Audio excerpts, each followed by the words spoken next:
You could join us here. I can't think of a better way to start your week than here at the New England Council. I want to begin by thanking Liberty Mutual for the generous support of this morning's program, and particularly want to thank our board member, Ed Keneally, for his continued support. We're also joined this morning by the Chief Investment Officer, Valid Barbata, who will introduce our guest in just a few minutes. We have a very busy fall plan. I'd like to take a moment to talk to you about a couple of upcoming events. Tomorrow we'll be in New Hampshire, Politics and Eggs breakfast featuring the former Secretary. Mike Pompeo will be speaking to the New England Council.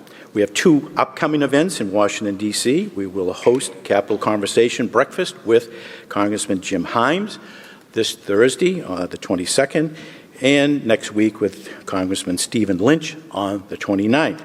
This Friday, we will host the next installment of our popular Inside the Corner Office virtual series, where our guest will be Dr. Udit Batra, the CEO of Waters Corporation. October, we look forward to Capitol Hill Reports with Senator Sheldon Whitehouse, Congressman Seth Moulton, and a Politics and Eggs program with Maryland Governor Larry Hogan.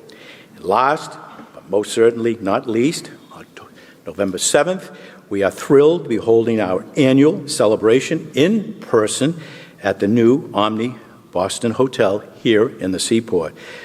We will be making very exciting announcements about our New Englanders of the Year later this week. Today, we're delighted to welcome back United States Senator Elizabeth Warren. I don't know what it is, but she always finds time for the New England Council. Senator, thank you for that. Senator joined us several times for our virtual programs over the past few years. Needless to say, I speak for all of us here today. We are thrilled to finally be able again to host her in person today. Again, I thank you all for joining us today, and all for purposes of a formal introduction. I'll now ask Valid Barbata of Liberty Mutual.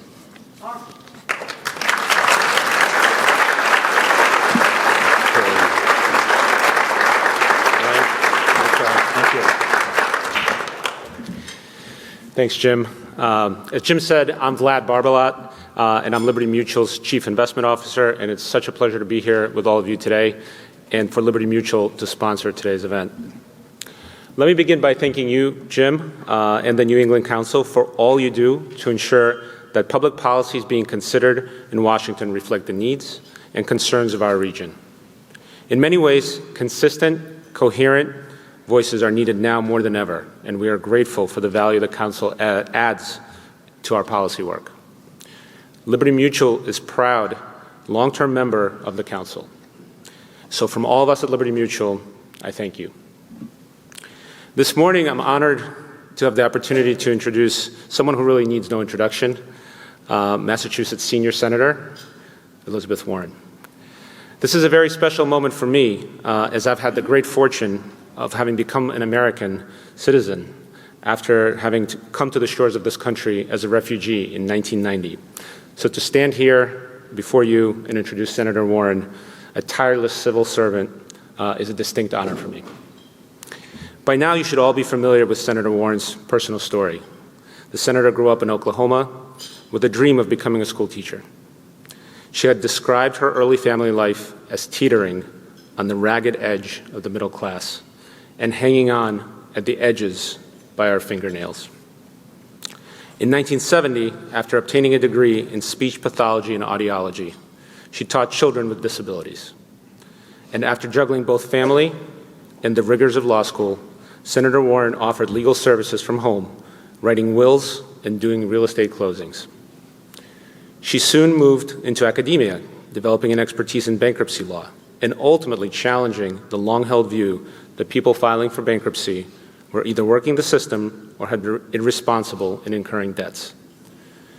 She has taught at a number of nation's premier schools, ultimately joining Harvard Law School faculty in 1995.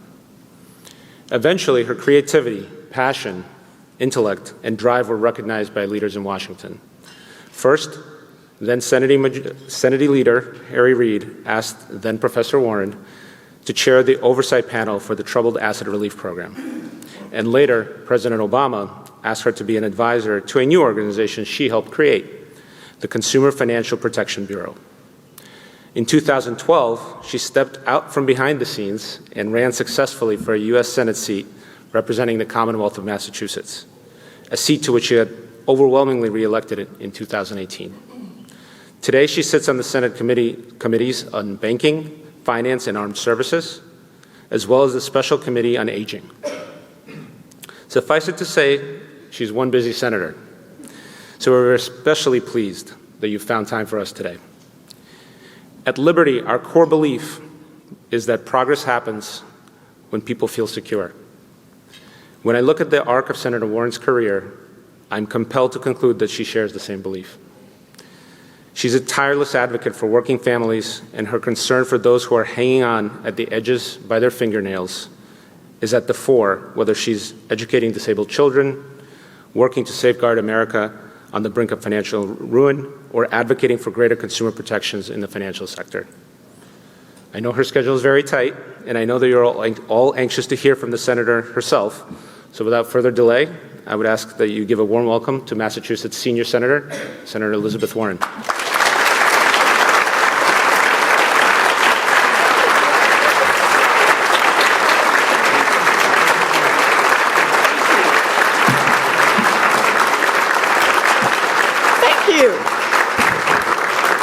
Good morning. It is really good to see all of you in person. I get it on doing these things by Zoom, but it is terrific. And thank you, Vlad, for the really generous introduction. I appreciate it. I'm so glad to have this opportunity to meet with all of you again. I thought what I'd do this morning is I would focus on what Congress has gotten done basically over the last year. And then we'll take as many questions as we've got time for. And when I want to focus on what Congress has done, I particularly want to focus on the economic part of it and things that will touch every business in New England and every person in New England. So with that in mind, I want to talk about three things. I want to talk about infrastructure, climate, and health. First is our huge investment in infrastructure. You know, since Dwight Eisenhower was president, infrastructure has been a popular bipartisan investment, and for good reason. Without roads and bridges, we don't have an economy that can move goods.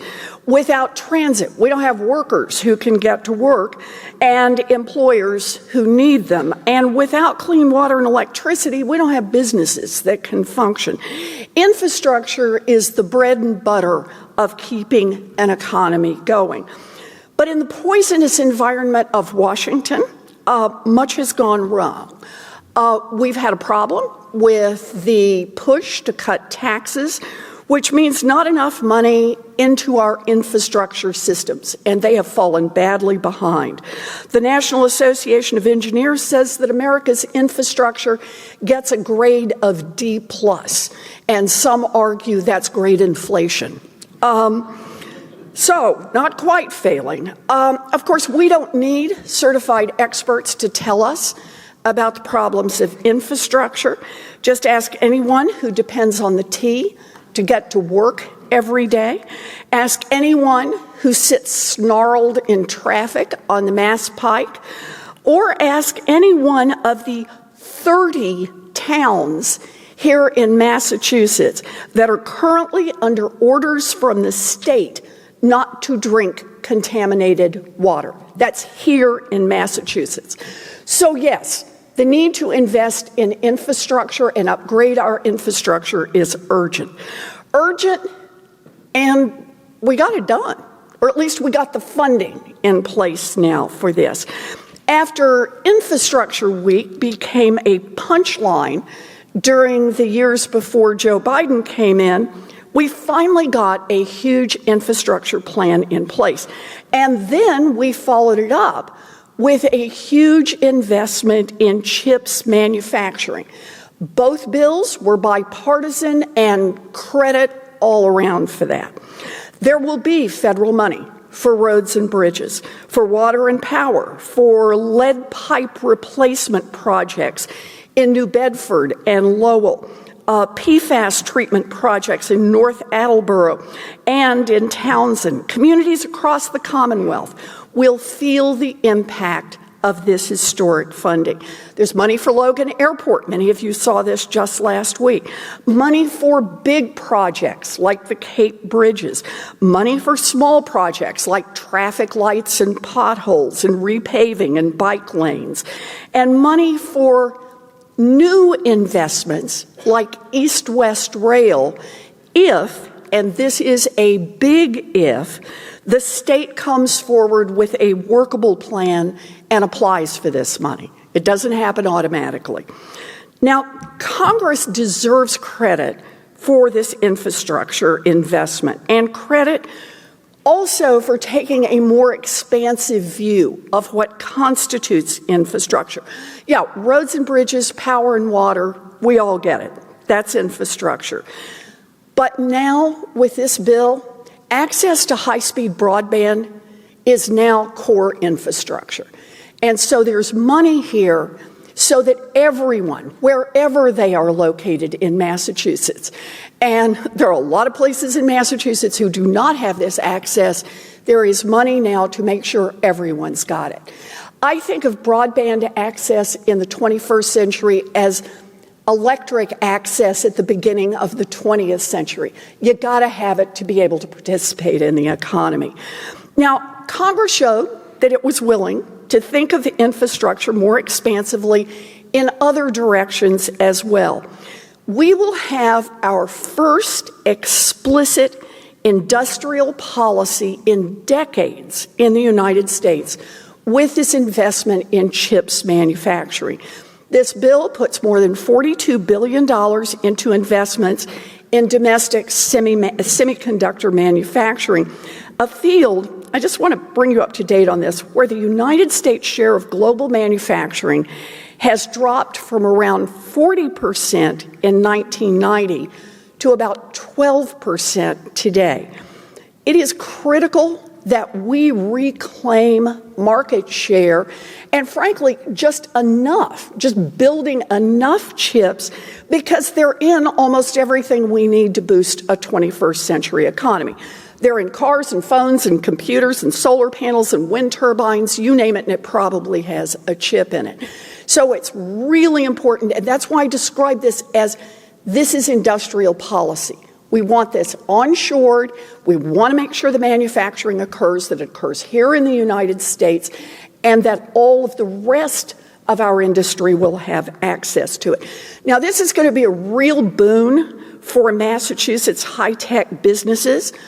I also should point out, I fought really hard to make sure that the Department of Commerce put real guardrails on this funding to ensure that this money is invested the way it is supposed to be invested, not used to subsidize corporate stock buybacks, that it really goes into the investments that we intended. We expanded our infrastructure investments in another direction as well. The CHIPS Act, which, as I just pointed out, it's about $50 billion that goes directly into chips manufacturing. There's a second part to that bill. I like to call this bill the Chips and Science part, because the second part is $200 billion investment in science. We're going to double the investment in the National Science Foundation for 5 years. We're going to invest in research through the Department of Energy. We are going to make sure that we're making investments in STEM education and employment, both geographically and among underserved groups. I am particularly excited about the fact that we are nearly doubling our investment in the National Science Foundation because, one, I believe that's how we build a future, and two, it is good for us here in Massachusetts. It's a lot more research funding for our colleges and universities here. We know that Massachusetts punches well above its weight class, and I'm particularly happy about this because 10 years ago, right now, when I was running for the United States Senate for the first time, One of the key things I used to talk about in my stump speech, how do we build a future? We double our investment in the National Science Foundation. So it feels really good to be here, and you all can applaud about that. I just feel so good about this. So that's the good part of the speech, right? All the things we've done on infrastructure. I do want to point out one down note on infrastructure, however. I think that in the 21st century, infrastructure is also about people. We need workers. And when more than 1 million workers are held out of the workforce because childcare is not available, that is a drag on our economy that has as big an impact as a non-functioning tea or water that has to be boiled. Moreover, I believe that investing in people means investing in their educational opportunities. There was a time when America believed that children under 6 couldn't learn anything. And that's why we didn't provide public education for them. They didn't know anything early enough. We now know that babies are learning from their first breath. High-quality child care is both about parents being able to go to work, but it is also about babies who later on are better prepared for school and better prepared for the workforce. Starting early makes sense, and that means investing in care and investing in caregivers. Research shows that a nickel spent on a child's first year of life is $1 that doesn't have to be spent in the teenage years when things go wrong. And on this front, Congress failed miserably. We had 49 Democrats ready to make that investment in our kids, but with no Republicans, we just literally couldn't get the job done. This is a fight I will stay in. We can do roads and bridges and chips and broadband to help our workers be more productive, but I believe we can and we must also include childcare. Childcare is infrastructure. Okay.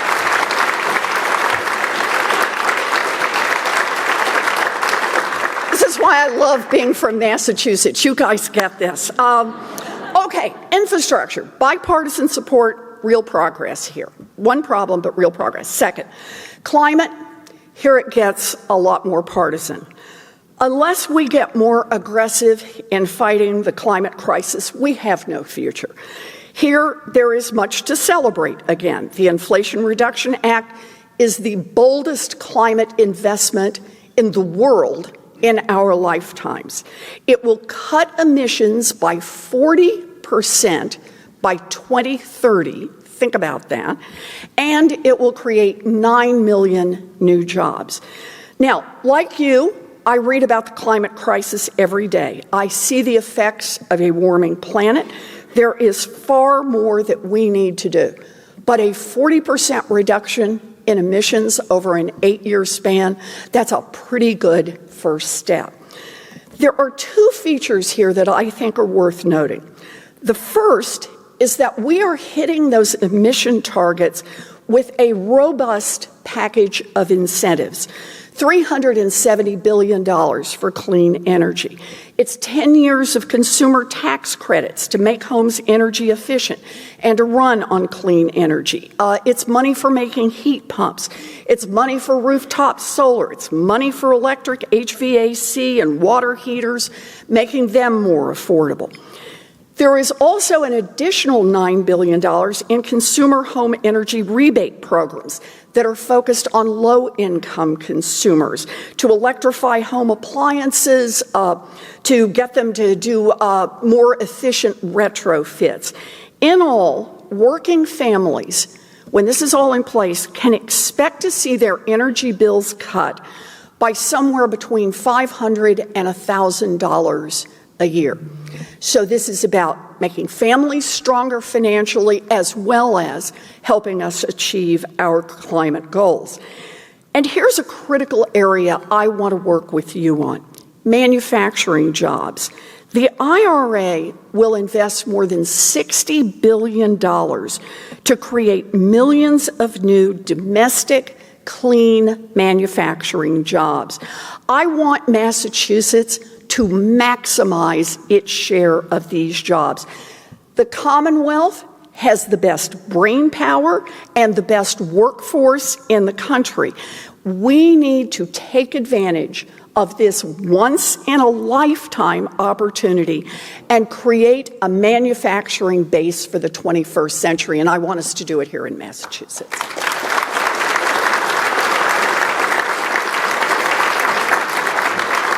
The IRA also is putting $2 billion into the national labs to accelerate breakthrough energy research.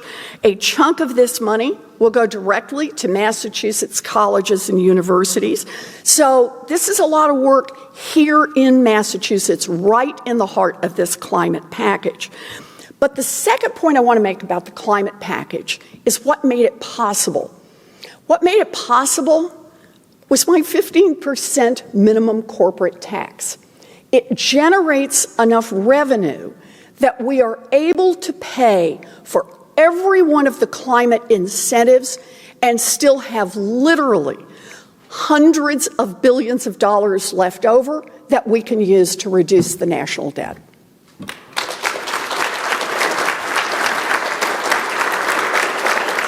Now, I think that's a win-win. But I just want to make sure everybody's following what's happening here.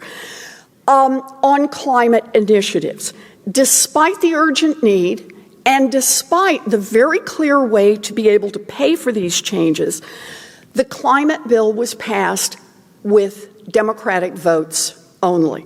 The Republicans have vowed that if they are in power, they will roll these back. This is a harsh reminder that the climate fight is far from over. So that's part two, where we are in climate. Part three, I'm going to do this one quickly because we only have a bit to talk about here, and that is health. There is so much more to do, but just for a minute, we should take a deep breath over what we've accomplished on this front. The IRA makes historic investments in health care for our seniors, and that's going to have ripple effects throughout our economy, again, particularly here in Massachusetts. So, for the first time ever, after 8 bazillion politicians arguing for it and policy people arguing for it, Medicare will be able to negotiate the price of some prescription drugs. Finally.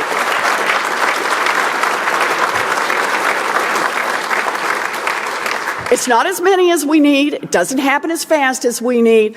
But the difference between zero, which is every time we tried to climb this mountain before, that's what we ended up with, zero and some really, really matters here. And second big piece, for the first time, there are going to be caps on out-of-pocket costs on prescription drugs for seniors. You know, before this, there is literally no limit on how much Medicare beneficiaries would have to pay out-of-pocket for their prescription drugs. But soon, no one will have to pay more than $2,000 a year. And that's just going to be life-changing. You know, on this one, someone was criticizing me for always talking about the recipe and not the cookie. We really have to remember what that means in the lives of a lot of individuals. People who are fighting cancer, people who are dealing with MS, they face prescription drug bills that are astronomical, that literally, this goes back to my early research, bankrupt families. And now, for the first time, we've at least, again, gotten a foot in the door, and we're going to put a cap on this for Medicare recipients. Do we need to do more? You bet we need to do more, and we need to make this available for people not just in their senior years, but across our all age groups. But it is such a powerful step in the right direction. I also have to put into that one that there's going to be a $35 a month cap on insulin. So this is just amazing. And one piece that may not have gotten as much attention is the bill extends for another 3 years The expansions of coverage that we passed in the American Rescue Plan that make purchasing private health insurance through the Affordable Care Act more affordable. Why does that matter to us here in Massachusetts? Because we have virtually almost 100% coverage one way or another. And the answer is that continuing that federal investment will free up state dollars that can be used to keep building on these gains and to reinforce Massachusetts' status as one of the states with the lowest uninsured rates in the entire nation. So this is going to help us on that. Okay, so all of these things interact. You totally get it. The same things that have been causing climate change have also been causing public health problems disproportionately in Black and brown communities. Think about the diesel buses that are the biggest polluters in these neighborhoods. When we improve transportation, when we move all of these buses, as this bill contemplates, school buses, public buses all become electric buses, and we stop polluting, it helps on the public health front. Once again, though, I should make the point on all of these health changes. This was done exclusively with Democratic votes, and that makes them vulnerable to repeal. But they are good steps, they are popular steps, they are life-changing steps, and we're going to fight to hang on to them no matter what happens in the election. So there we are, the three things I wanted to talk about. Infrastructure, climate, and health. It has been quite a year. There's even more to talk about, so let's do some questions. Thank you.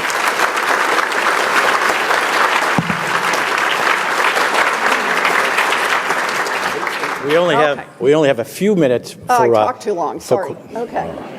For questions, because we want to have a few extra minutes for photos, and I know many people would like a photo. Okay. Senator, if I could just ask one question. Sure. Your thoughts on what is going on immigration. When you see immigrants newly arrived here who are escaping poverty, violence, being treated as though they're a piece of commodity rather than human beings, and being put on planes and buses and saying that at the end of the line there'll be working papers for you and there'll be a job, to find out there's nothing there and they don't even know where they are. What can you or your colleagues do about this immigration and the way people are being treated? Right. Thank you for the question. Migrants are people, not props. And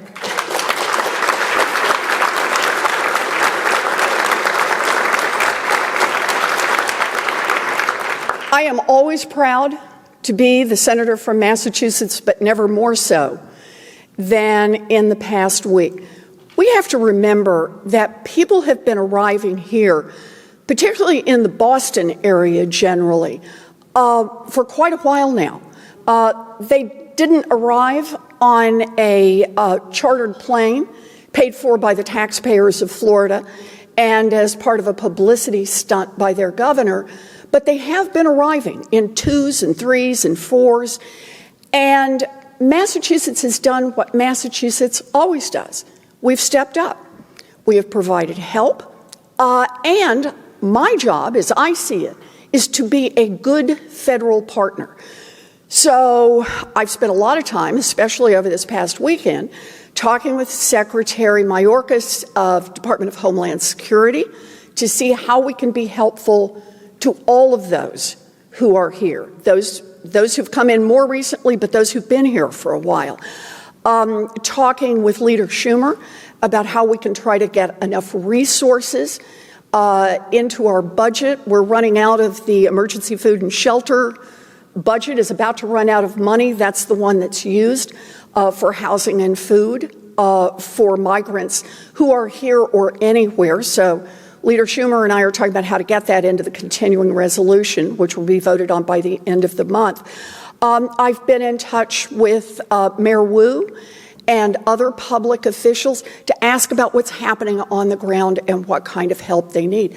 But that's how I see this, is that our public officials, our charities, just individuals step up in Massachusetts. That's what we do.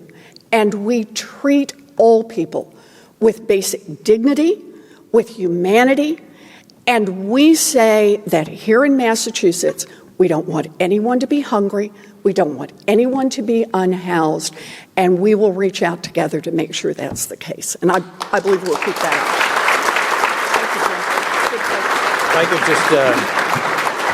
If I could just ask one additional Sure. question, and then I'll have Paul ask a question. Sure. And that is, the Democrats have a time pressure put on them. They have to do a appropriation bill, a continuing resolution by the end of the month. There were debates on whether to keep it lean and slim and just do the appropriation. Other people say put the same-sex marriage in there, put the COVID funding in there, put the Ukraine funding in there, and put in the fast-track permitting on fossil fuel. Right.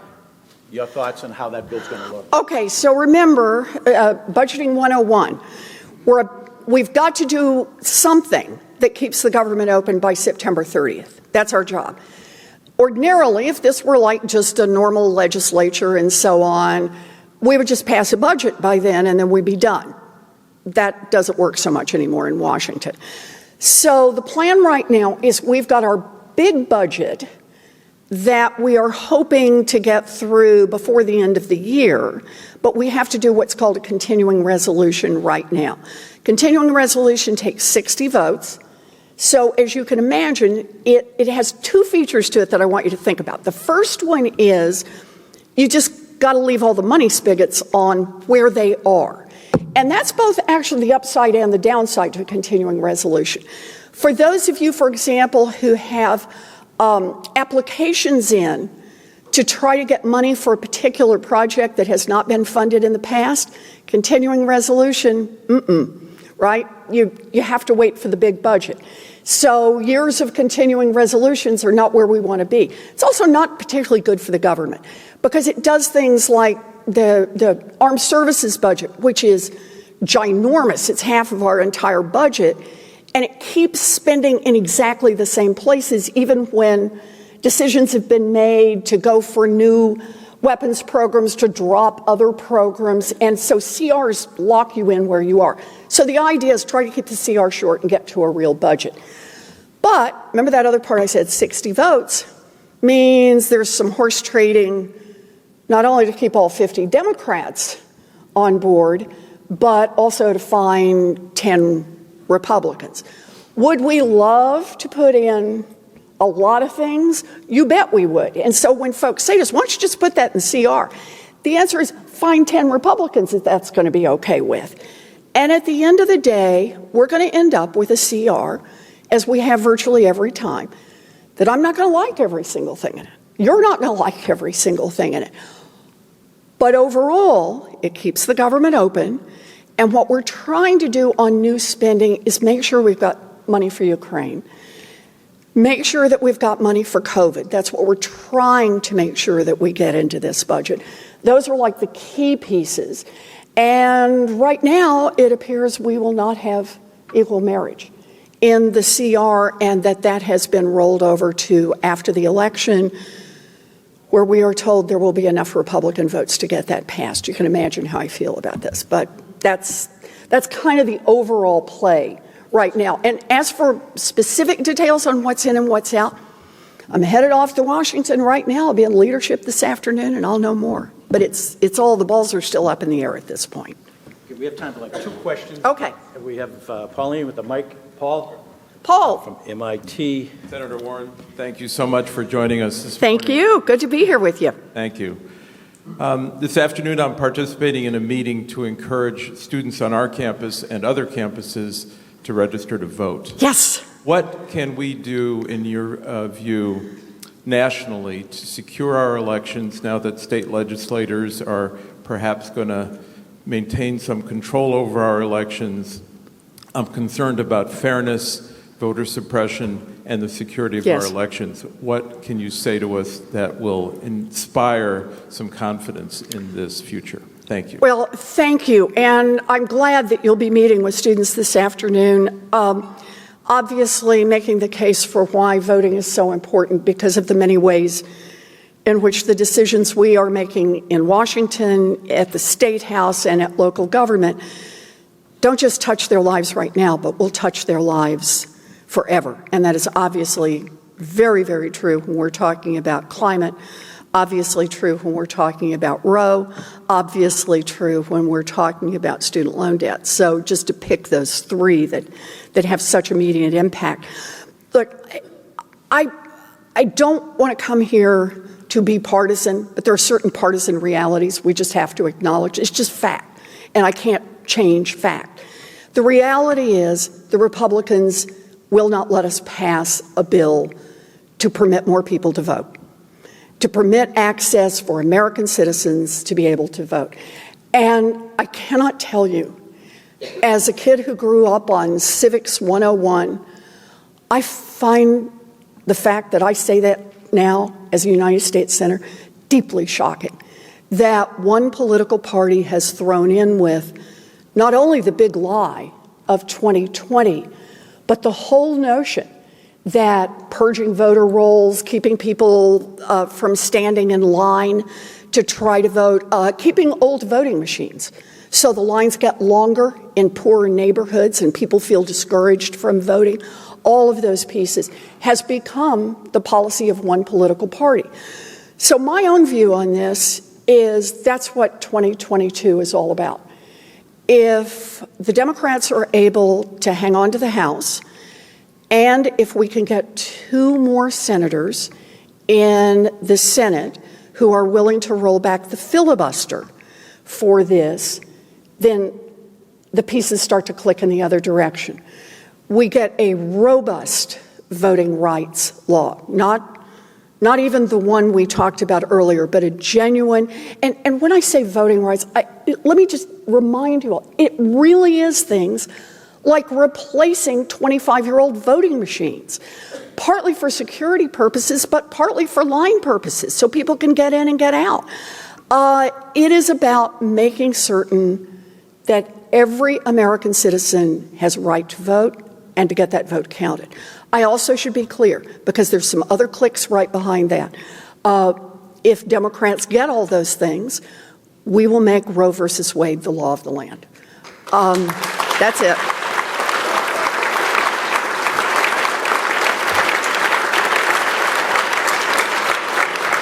And I could keep going on this, but I will mention one more. We will do more on gun safety. It is our obligation to keep our children safe. So, got to do it all. One final question. Who's got a good one? Want to identify you? Just wait for the mic from Pauline and identify yourself, and then we'll have a couple of minutes for photos. Okay. Want to get in line?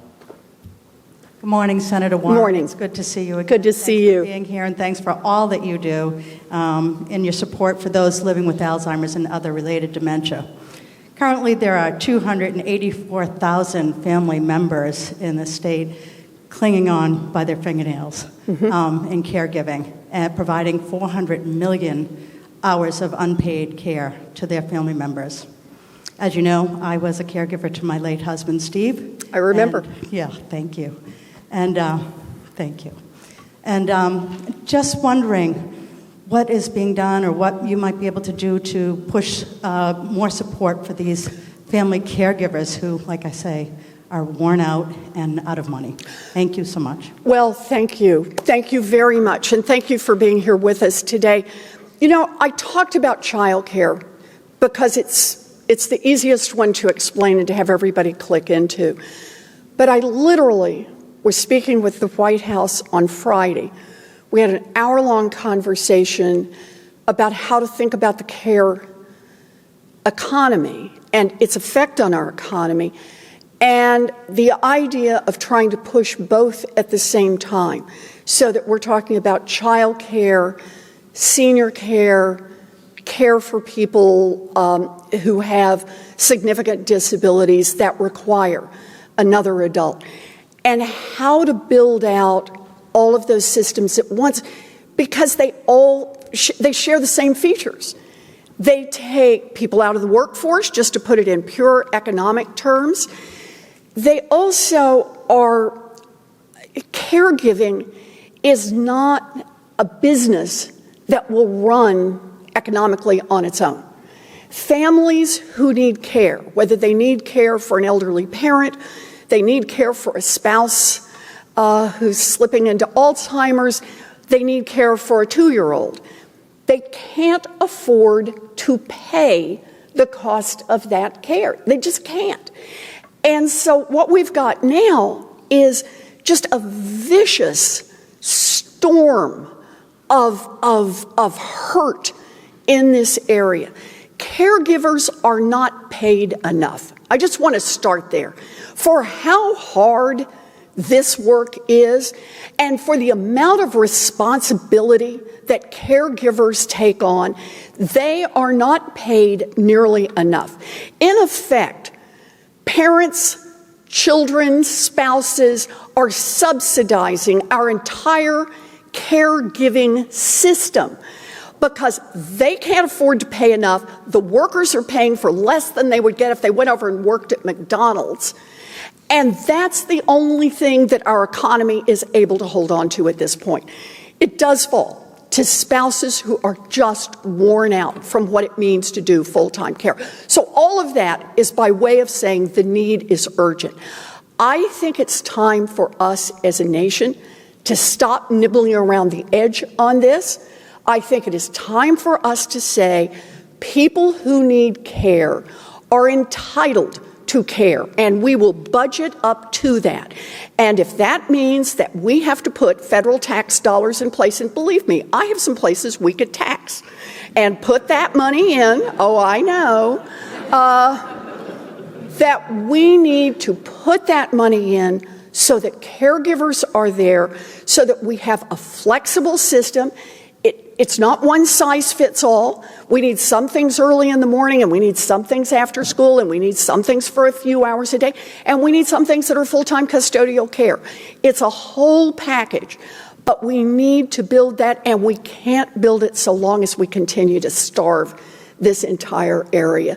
So to everybody who is doing it, to everybody who has done it, to everybody who wants to hire someone and can't figure out why you can't find those workers with 5 years and 15 years and 25 years of experience, know this. The next big challenge for our nation is to build a caregiving economy that works for everyone. So I'm in. I think we can do one more question. Okay.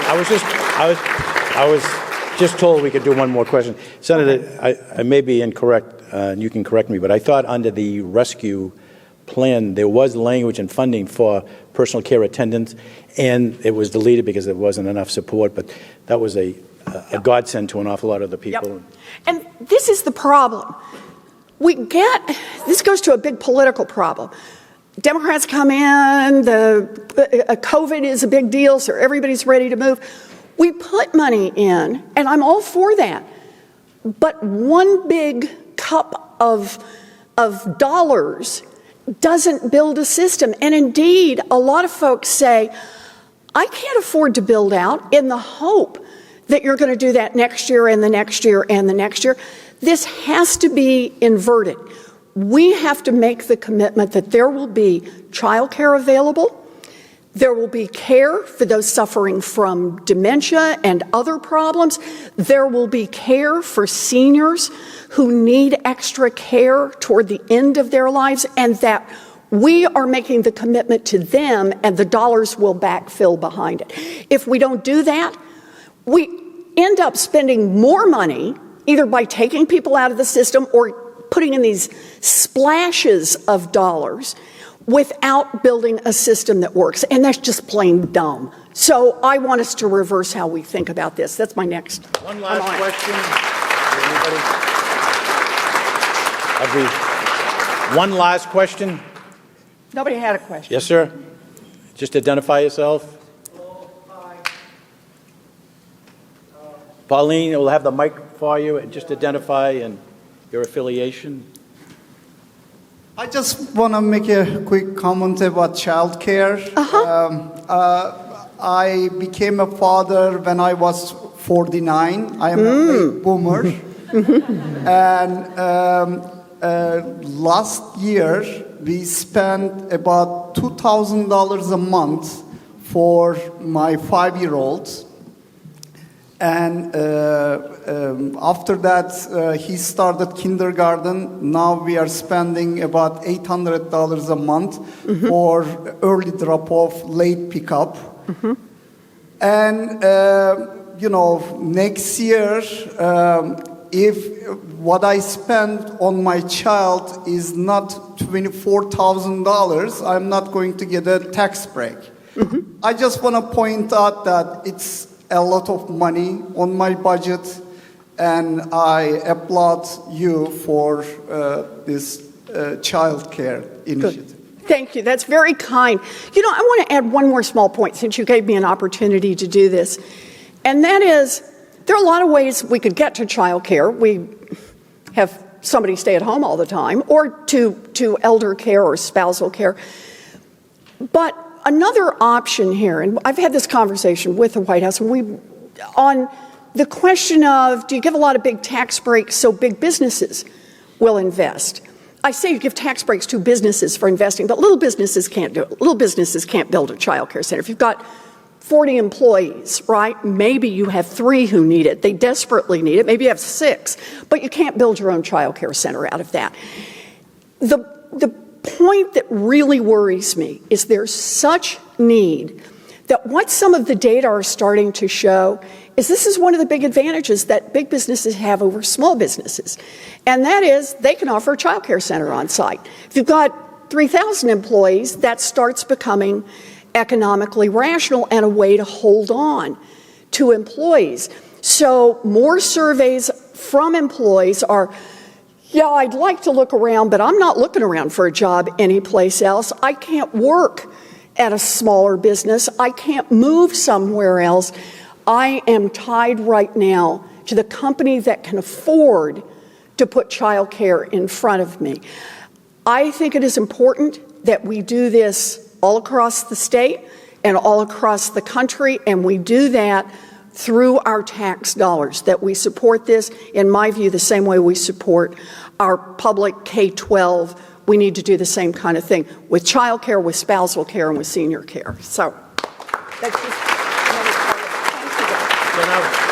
Now we got a couple of minutes for photos, so if anyone would like a photo, just come down front. And Margaret. Thank you all for being here. Thank you.